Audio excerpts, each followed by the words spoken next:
Welcome. I'm E.G. Marshall. For most of us, is there any more alluring form of minor masochism than the good old-fashioned ghost story? The icy fingers running shivering shocks up and down the spine, playing that fascinating dichotomy of, this might have been me, but, oh, thank the Lord it wasn't. So this ghost story begins with Joel and Jane Trent, early 20s, married 8 months, starting out in life with a future unlimited, except the present unfortunate necessity of counting every penny to make life work and to live in some dignity and comfort. And then, the fabulous break, or what seemed a fabulous break, that marvelous ad in the classified section of the Sunday Chronicle. Joe, I found us a home. Are you listening? All ears. Eminently desirable, 2 bedrooms and bath for the right couple. Fully furnished, sublet for at least 2 years.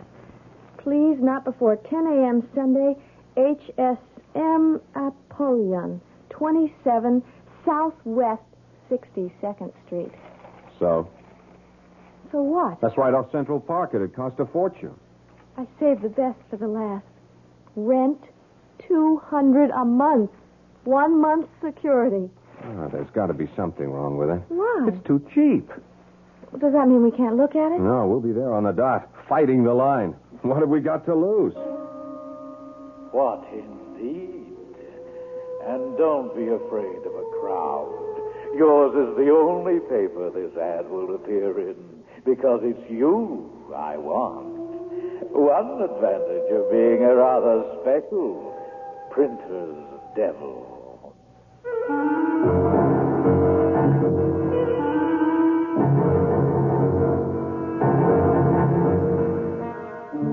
Our mystery drama, The Real Printer's Devil, was written especially for the Mystery Theater by Ian Martin and stars Paul Hecht and Jada Rowland.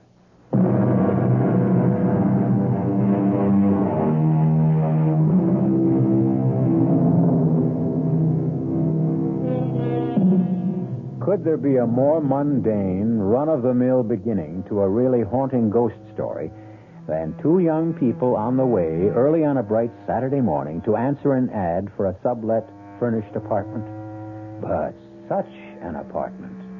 From their point of view, a steal at the price, at the location, containing everything they ever wanted, a long-term lease, a promise of heaven. But from another point of view, oh, well, that, as we shall see, is the hell of it. The rooms will be small. So, how big are we? It'll be crawling with cockroaches. My best friend's uncle's cousin is an exterminator. It did say 2 bedrooms, didn't it? That's what it said. The second one is probably just a walk-in closet. So, I'll build a fresh air duct to it. A crib doesn't take all that much floor space. Oh, hold it. What's the matter? The baby didn't... No, the baby didn't do anything. It's me. Oh, the way my tummy's revolving, it's lucky there aren't 3 of us here already instead of 2. I'm scared. Of what? Look, 62nd Street. This is the corner. Supposing it really smells. Supposing the price was a misprint. Supposing the John's out in the hall. Suppose someone got there first and took it. No way, no way. It isn't even 10 a.m. yet. Oh, never mind. Let's get going. What was the number? 15? 17? 27. There it is, on the other side of the street. Oh, it's an attractive building. Yeah. Hey, there's a nice little garden around the main door. And it looks so well kept up. Oh, Joel, it just seems too good to be true. Well, come on. Let's find his bell. Here it is. HSM Apollyon. That's our fairy godfather. Don't call him that. I don't care how gay he is. The apartment's all I care about. Press the bell. Okay. Be ready when he buzzes down. Yeah. Oh, why doesn't he answer? Maybe he's in that John down the hall. Oh, you... Enter, my love. Oh, I love the carpet. Bittersweet. I hope nothing I said hurt his feelings. Well, the elevator's waiting. Let's get it over with before I faint. I have a few butterflies myself. Got the floor number? Yeah. And we are off. Everything's so clean and efficient. Well taken care of. You sure it wasn't East 62nd? No, look, here, 27 West. I hope it's not too high up. What floor is it? Oh, forget it, darling. Ask for later. Well, here we are. Aha! I thought I heard the lift. My Anglican background, or I should say English. Elevator, I meant, of course. Are you here to see the flat? Apartment, I mean, naturally. Yeah, we are. I'm Joel Trent. This is my wife, Jane. HSM Apollyon here, and won't you come in? You know, everyone always thinks I must be retired Navy or something. HMS, you know. His Majesty's ship, whatever. Only it isn't. It's HSM. Stands for something quite different, I assure you. And besides, I'm not one for water at all. Can't abide it. Well, this is the vestibule or the foyer or perhaps the hall, you'd call it. As you can see, it's very much like any other of its kind. Oh, not at all, Mr. Apollyon.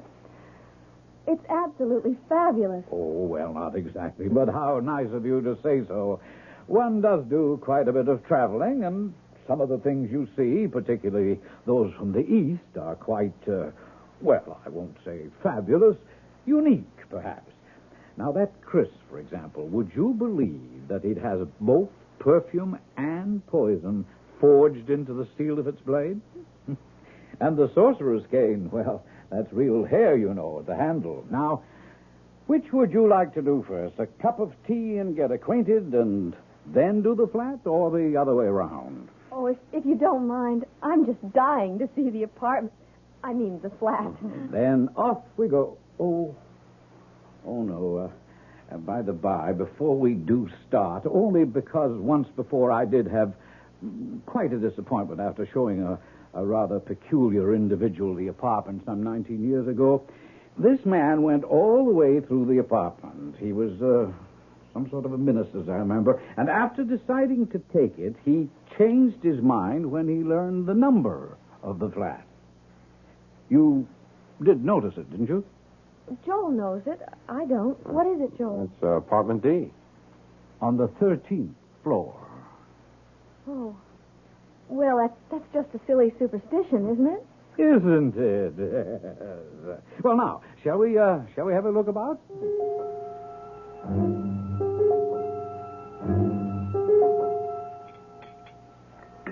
Do you take sugar with your tea, Mrs. Trent? 1 month, please.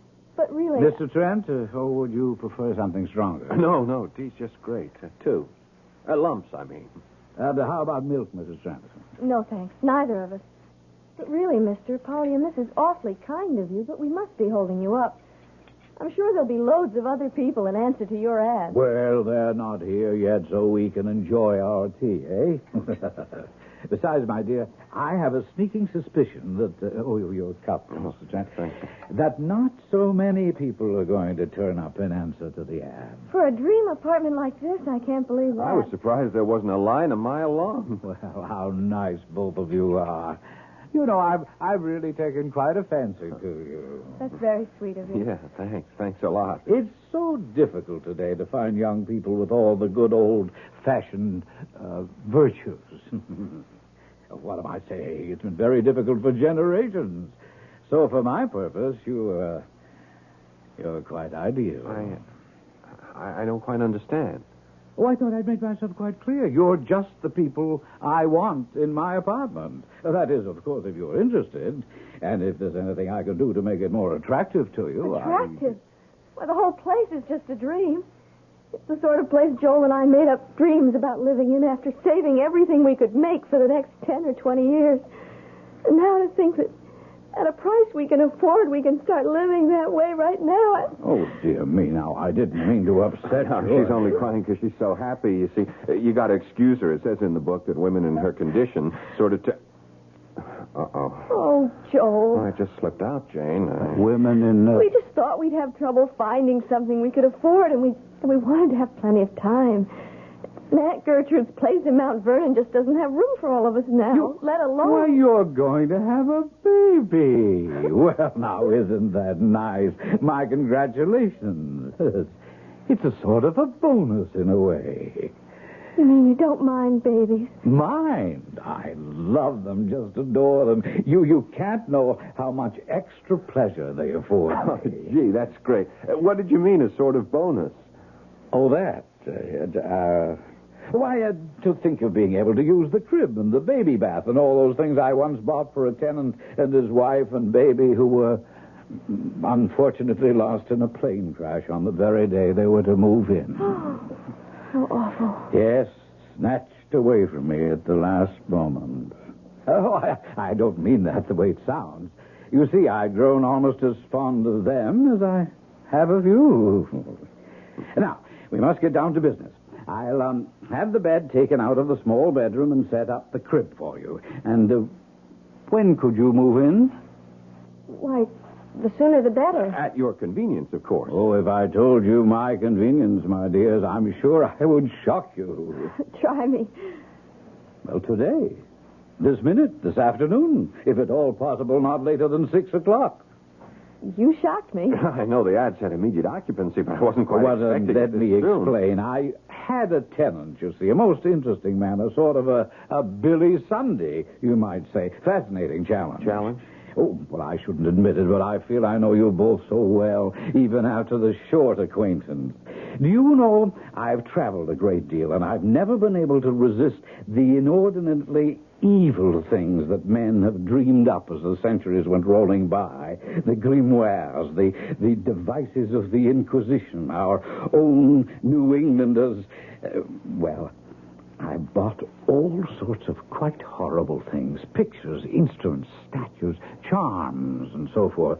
I keep them all hidden away in that big closet at the end of the hall. Oh, that's the only thing that's off limits, by the way. I keep it locked. Oh, that would be perfectly all right. There's plenty of other closet space. And you wouldn't be interested in this awful stuff anyway. As I said, this man was a minister, so I thought I'd really give him a start.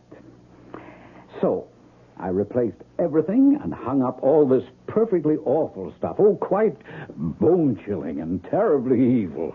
But why? Well, I wanted to see his reaction, so I thought I'd scare him off. And naturally, you did. Good gracious, no, he loved it. Couldn't wait to move in. But someone greater than us solved the problem. Unfortunately, he was taken from us with a heart attack. Oh, the poor man. Yes, actually, he never realized how fortunate he was. Oh, but I didn't mean to depress you. Let's get back to all the fun and practical things. Now, I have some urgent business in the Near East, and I've booked an overnight plane for tonight. If I could possibly make that. Joel, there's no reason why not, is there? You have the money. Yeah. And we'd have the time to run up to Mount Vernon and back and get enough clothes to settle in. Then we could bring the rest later. Well, I guess it might be arranged. By the way, what business are you in, Mr. Apollyon? Oh, that's a little difficult to explain. Rather like the import and export business. Oh, you deal in objet d'art. In a sense, yes, but perhaps a better word would be subjects. But to get back to our business, if you have the rent and the security with you, we'll exchange them for the keys, and sign the leases, give you a thorough briefing on the entire apartment, and then I can be off just as soon as you return. Well, Mr. Joel... Oh, forgive me, but at my age, I think I can take the liberty to use your first name. I'm a rich old man with no children, and money is no object to me. Now, if the rent is too high... $200 a month for a two-bedroom apartment furnished like a palace? Why, it's... Hush, hush, hush, hush, hush, hush. Now, it's all I want from the right people. Besides, there is one little catch to the whole thing. Oh, dear, I hope it won't prove too much of a problem. Oh, catch? Yes, I'm afraid so. Are you by any chance afraid of cats, Jane? Cats? No, I love them. So does Joel. In fact, we've been thinking of getting one. Oh, well, now that is a relief. You have one. And such a cat. Pure Abyssinian and the delight of my life. He's the only reason I must always find just the right tenant. Can we meet him? He might not like it. Oh, have no fear about that. Smokey, that's his name. Smokey, he loves everyone. Well, where is he? I'm dying to see him. At the moment, he's at Le Chasseron, being attended with loving care by Pierre and Christophe, so he will look his very best for his new conquest. Conquest? You, my dear. Oh, I promise you he will win your heart and soul when you meet him on your return.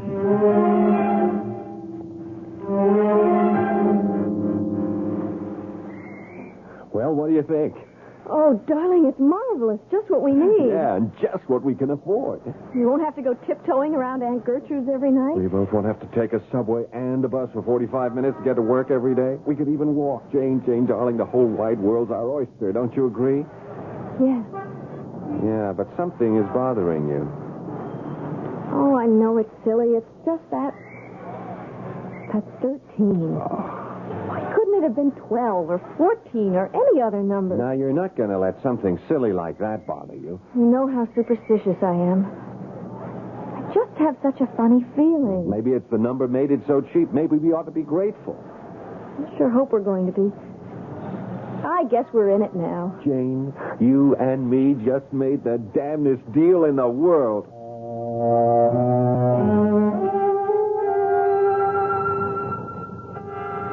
If only Joel could know how prophetic those words are. If only all of us were a little less gullible, the devil might have a long, hard task that could even discourage him. And if only he'd just take the people who are going his way. Why is he driven to tempt and maneuver and triumph by winning the others by artifice and indirection? Is it because he was once an angel, and when Lucifer fell, in his own shame, he must drag the rest of the world into the pit with him? I'll return in a moment with Act 2.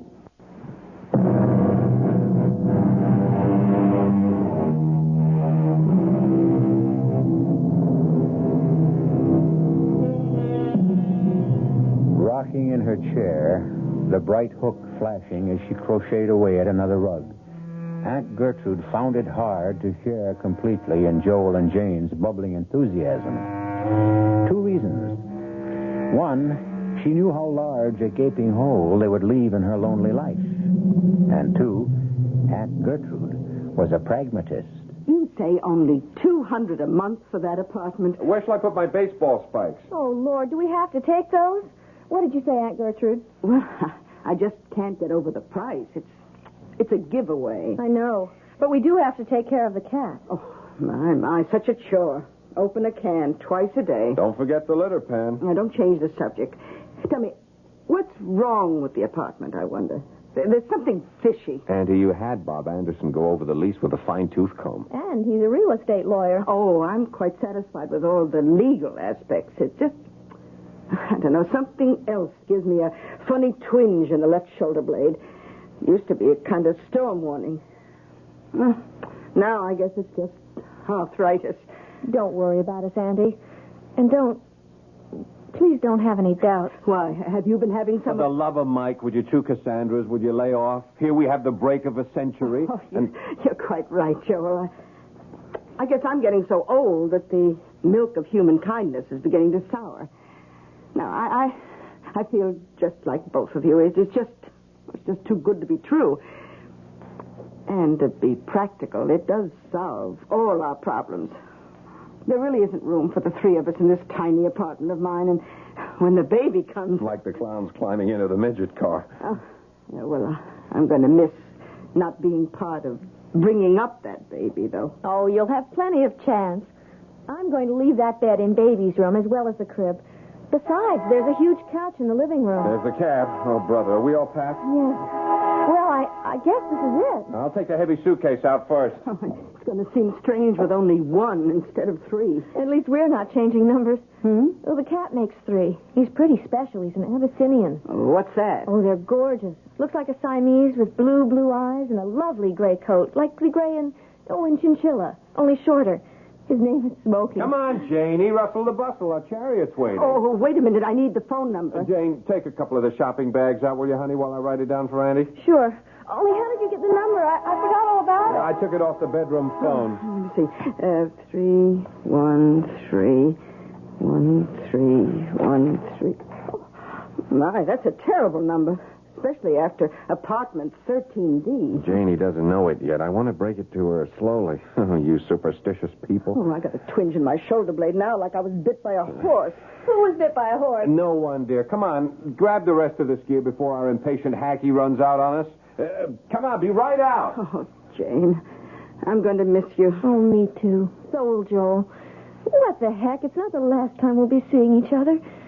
Don't forget we're having dinner Thursday night at the New Dig. Oh, that reminds me. Just in case I forget the address, can I have your copy of the newspaper? Yeah, well, oh, no, I left it downtown. Oh. Don't worry, I picked you up a fresh copy. The ad is on page 37, column 5, first one in furnished apartments.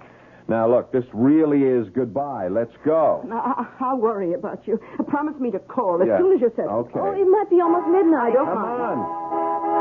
Now, that's the last call. It sounds like the trump of doom. Oh, goodbye, Goodbye, darling. Aunt. We'll call you. Don't worry All about right, dear. Oh, I better get that address written down before I forget. Now, let's see. On page 37, column 5. Oh, furnished apartments. Here we are. Oh, that's very strange. The ad isn't in this paper. There's no ad at all.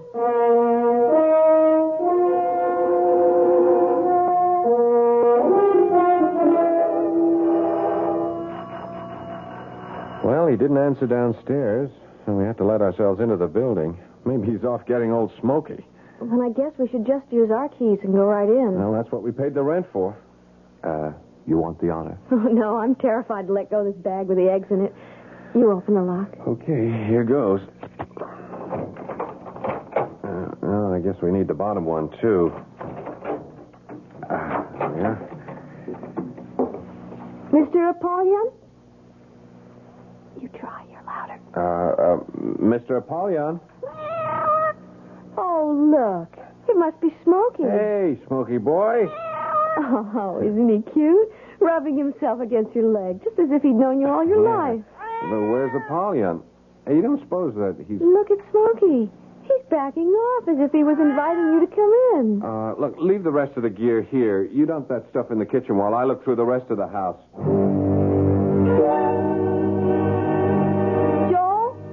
Joel? Yeah, Jane, what is it? There's a note on the refrigerator door explaining everything. There's nothing to worry about. Oh, what happened? Darling, you know the oil shortage. They canceled the plane he was to leave on because of too few reservations, but offered him a seat on an earlier plane. Oh. Well, that's a relief. Yeah. What are you getting all head up about? I don't know, Jane. I just had a kind of nutty feeling. I don't know what to call it. Death, I guess. I honestly thought I was going to find that nice old man lying somewhere with a heart attack or something.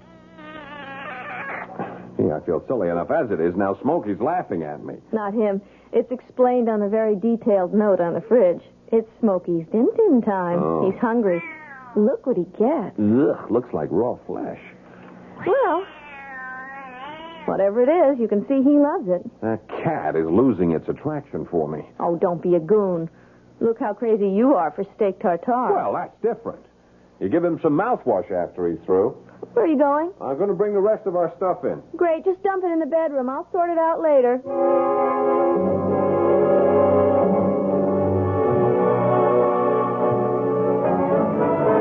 Oh, that was a wonderful dinner. Oh, ought to be. Took long enough. What time is it? Gee, I don't believe it. It's just midnight. Oh, it's been a long, glorious, wonderful, relaxing... What's that? I don't know. Joel, that was a shot. Oh, don't be silly. She walked out on him and shut the door. She? Or he, someone. Didn't old HSM give us a rundown on our neighbors? Let's see. According to the bulletin he left on the fridge door, upstairs, no problem. A very ancient hermit who winters in Florida and seems to estivate in summer? What's that mean? Advantages of a classical education. If you sleep through the winter, you hibernate. If you sleep through the summer, you estivate, from the Latin estivare. And I thought the Greeks always had a word for it. I'm pulling your leg. I haven't the faintest idea what it is. What's the poop on our other cliff dwellers? Let's see. A, across the hall, is a widow who just left on a round-the-world cruise. B, next door, is a couple of swingers who never seem to be home at the same time. And next door are two young kids he thinks we'll like, who go to the movies and theater a lot. Okay, I'll blame the noise we heard on the swingers. Let's hope that's their last contribution for tonight. Well, we're forgetting the dishes tonight. Oh, good. We're going to bed and pull the covers over our heads. It mightn't be a bad idea. Okay, let's go. Well, what are we standing here for? You're not just standing. I have my arms around you, and I'm loving you, and I'm wondering if maybe I was just the most trusting, gullible dum-dum in the world, and maybe you should fetch me a smart karate chop to the left temple. What are you talking about, my darling idiot? I'm just wishing your darling idiot hadn't taken all our dough and paid it out in cash for security and the first month's rent. How's the bed? Like floating on air. Then look a little happier. I'm just remembering I forgot to call Aunt Gertrude. Well, you can't call her now. It's after 1 o'clock. Hey, where are my pajamas? In the old beat-up case on top. Toilet stuff, too. Oh, but before you do that, could you do me a favor? Sure. I forgot my calcium pill. It's with all the vitamins in the kitchen. Okay, I'll be right back. Oh, Lord. Please don't let me have made a terrible mistake. I loved this apartment so at first, but now... Joel? Who's that? No. Please. Oh, Smokey. Oh, what a start you gave me jumping on a bed like that. Oh, you mad at me? Why are you looking at me like that? Did I forget to say goodnight? What is it? You want me to come somewhere? Oh, maybe I should have given you some milk. All right. We'll take care of it. No, the kitchen's that way. Not... Where is it you want to go? Joel, come here. I'll be right there. What is it, honey? It's Smokey. Look at him. He came and got me and led me here. And he seems desperate to get into this closet. Well, that's the one Apollyon has all his little ghoulish treasures tucked away in. We couldn't open it anyway. It's locked. Try it, just in case. There may be something of Smokey's that got locked in there by accident. Okay, here goes. Oh. Oh, how terrible. How terrible.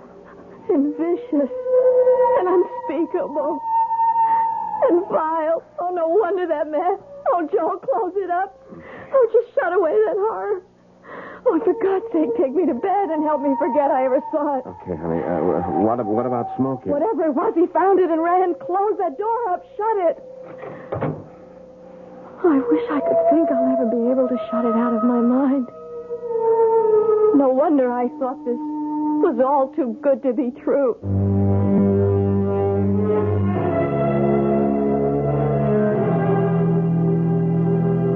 Too good to be true? Better to interpolate and make it read, too true to be good.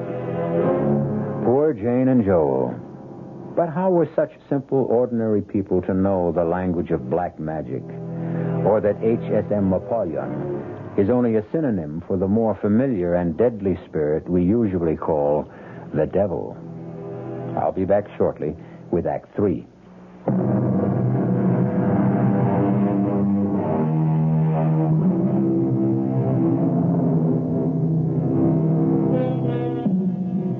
A short and classic definition of tragedy is the downfall of a noble person whose character is flawed by a single weakness which causes him to break a moral law, which leads to his destruction. But how much more tragic is the destruction of the innocent, particularly when they happen to cross the path of someone who makes their disaster equally inevitable. Which brings us back to Joel and Jane Trent. Jane? Yes, darling. You stopped shaking. You think you can sleep now? I'm sorry I was so childish before. I think it's because I'm carrying one. No, you aren't childish. I'm just the same. I got the willies, too. I guess it's just because it's all so strange to us. I think so, too. Well, let's get a good night's sleep, like everyone else's have. Good Lord, what was that? I don't know. It's from upstairs. It must be the old man. What's happened to him? I don't know. pay it no attention. Pay it no attention? No one could sleep with that noise going on.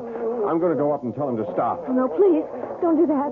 Please don't go up there. Oh, why not? Are you going to be ill? No, it's that up there. You mean our noisy neighbor? I'm scared, Joe. Yeah.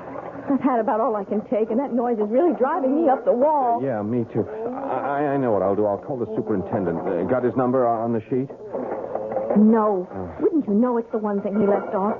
It's just his apartment number, 1A. Oh, yeah. Look, I'll take a run down in the elevator and get him to come back up and see what's going on up there. Will you be all right alone? Yes. No.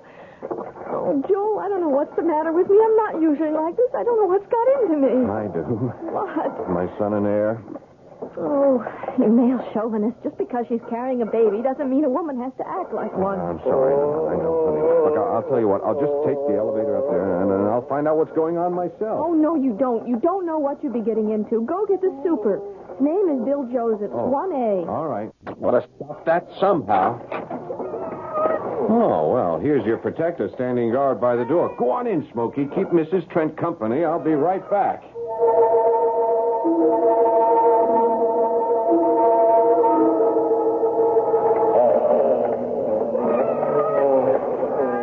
That ghastly racket up there doesn't turn you a hair, Smokey. Then you're a male cat, so I suppose that makes us totally different breeds. Joe? Yeah, Jane, it's just me. Would you believe it? That damn elevator's out of order. I rang and rang. It just stays in the first floor.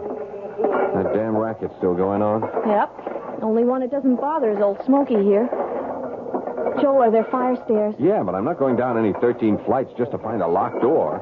All the doors, even ours, have a safety lock on them. What are we going to do? Well, first off, I'm going upstairs to tell Barnacle Bill, or whatever his name is. It's Nemo. Oh, like Captain Nemo in 20,000 Leagues Under the Sea? I guess. Okay, I'm going to tell Nemo to up anchor and get out of range. Joel, don't get into any fight. With a guy old enough to be my great-grandfather?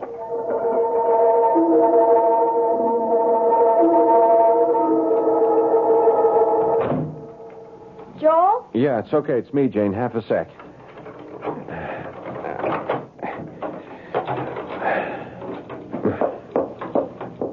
Joel? Yeah, I'm right here. Well, what did he say when you got him to open the door? What was he doing? I don't know. He didn't open the door.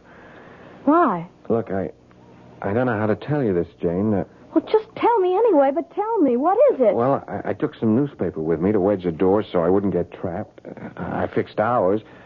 Then when I got to the top of the stairs, it was a different kind of door. Well, what do you mean, different? Well, it was, one of those heavy steel fire doors with a big heavy strap bars you slide home. But why would 14 have a different kind of door from ours? Because... Well, look, Jane, darling, maybe I just try to skip the... Well, you better not, or I don't know what might happen to... Well, all right. Take it easy. Just hang on, because I'm going to have to give you a real rocker. Let me have it. It's a different kind of door, because there isn't any 14th floor at all, or 15th, or 20. All that's over us is the roof.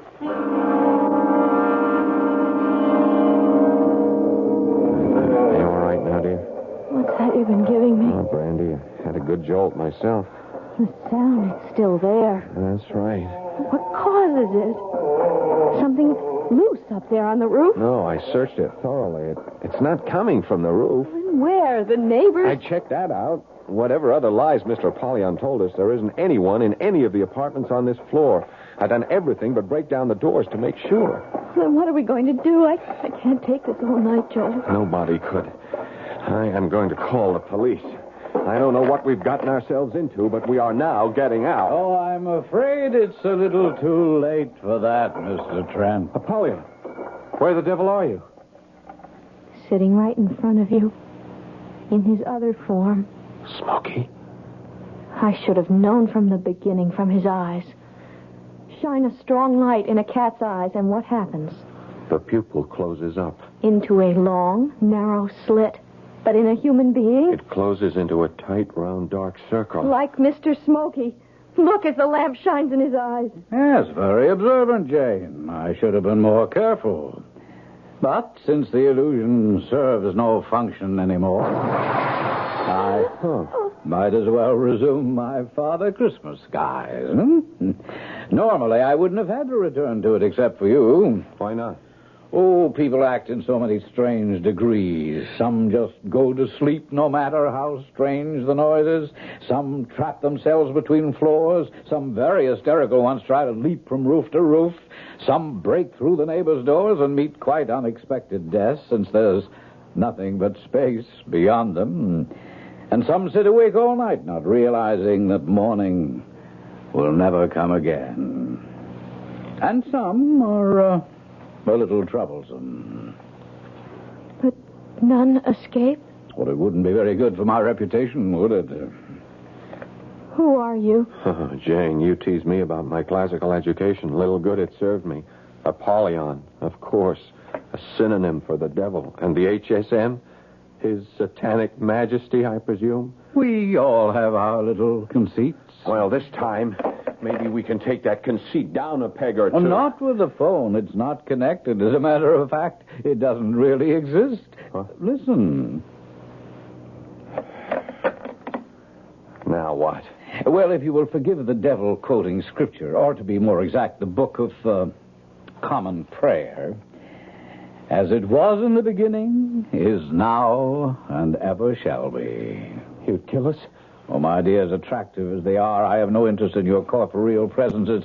The soul is all I'm after. Well, you won't get ours without a fight. Oh! There was no pain, my dear. You killed him. But you won't get me. Jane, it's too late. The contract is made. The elevator. The elevator. No, don't step in there. The car is...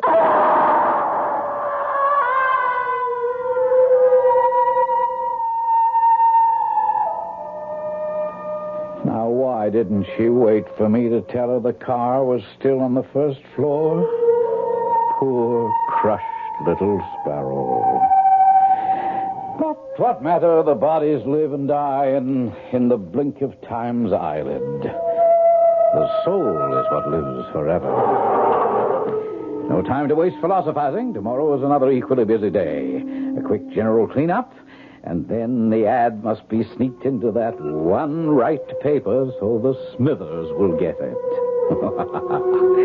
I wonder what the New York Chronicle would have to say if they knew that they had a real printer's devil.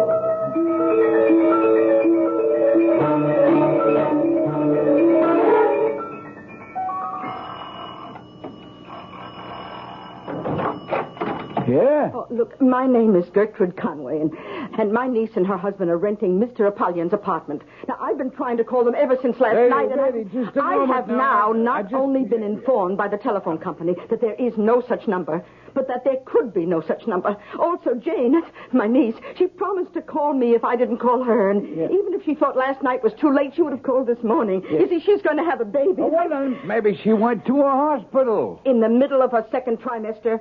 Huh? The baby is less than 5 months old. Oh. Still, you it know, doesn't matter anyway. Now, I've checked with all the hospitals, and she has not been admitted. Now, I'm worried something may have happened. I want you, please, to take me up to the apartment with the keys. Oh, what apartment? Mr. H.S.M. Apollyon, who sublet it to them. Lady, we ain't got no Mr. Apollyon on it, or whatever his name is in this building. Oh, certainly you have. This is 27 Southwest 62nd Street, isn't it? Sure, that's right. Oh, very well. It's apartment 13D. 13D? That's right. Well, that solves the whole problem. Oh, good. There ain't no apartment 13D in this building. What? Point of fact, lady, there ain't no 13th floor. You know, like most New York buildings. We go from 12 to 14 and then right up to 30. Are you sure? Look, I've been running this building for 22 years. Oh, my God. I have this terrible feeling there's something awfully wrong. Nothing unusual happened around this building last night or in the neighborhood. No. Quiet as a church, ma'am. Not even a mugging. And believe me, I get all the word when Officer Strauss drops in for his morning coffee. But two healthy young people can't just disappear into thin air.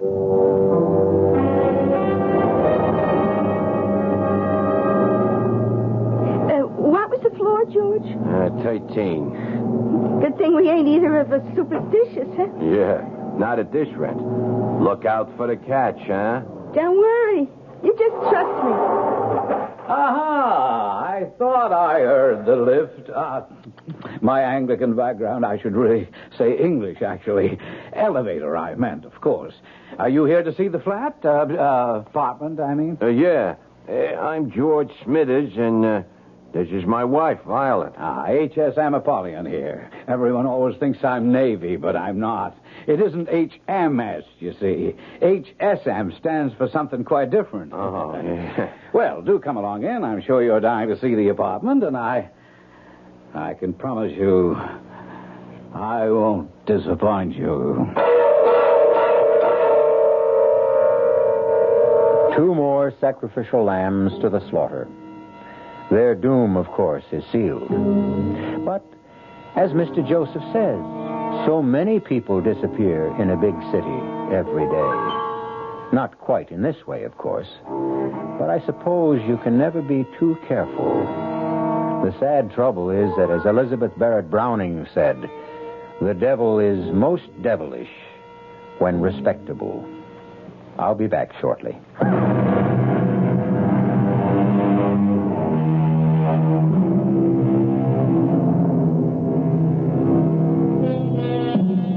Caveat emptor, the Latin phrase which says, let the buyer beware. This is true of all advertisements, of course. And the tighter the economy gets, the more the buyer should beware. But we wouldn't want to suggest you need fear the kind of ad we have featured tonight. In the beginning, we promised you a spine-tingling ghost story, which featured the 2 phrases, too good to be true and too true to be good. As a good night, we just like to suggest it was all in fun.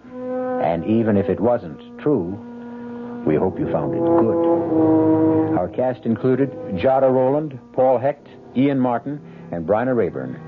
The entire production was under the direction of Hyman Brown. Now, a preview of our next tale.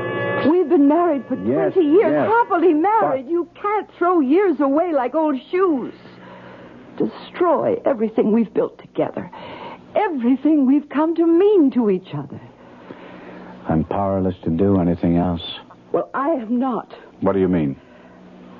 I mean that you're suffering from some sort of aberration. You're sick, Norman. Mentally sick. And I am not letting you do anything as stupid, as disastrous as marrying that girl. I will not divorce you, Norman. Agnes. No, Norman. In a few months, it'll all be over. This sudden romance of yours will be dead. Stone cold dead. No. In a few months, I will be stone cold dead. Radio Mystery Theater was sponsored in part by Buick Motor Division and Anheuser-Busch Incorporated, brewers of Budweiser. This is E.G. Marshall inviting you to return to our Mystery Theater for another adventure